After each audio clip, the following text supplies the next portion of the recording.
The following tutorial describes how to make your lab ordering schedule more precise and expand your denture ordering options. Let's begin.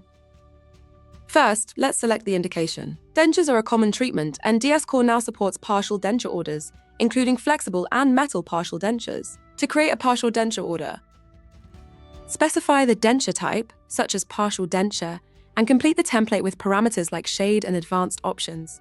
This update gives you broader treatment options and a consistent workflow for denture cases. After confirming your indications and files, the final step is scheduling the return before submitting the order.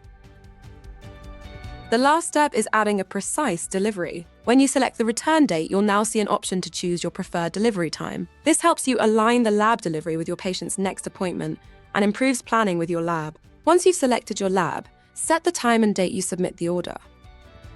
And that's it. Be sure to check out our What's New section to learn about new DS Core features and functionalities. Thank you for watching.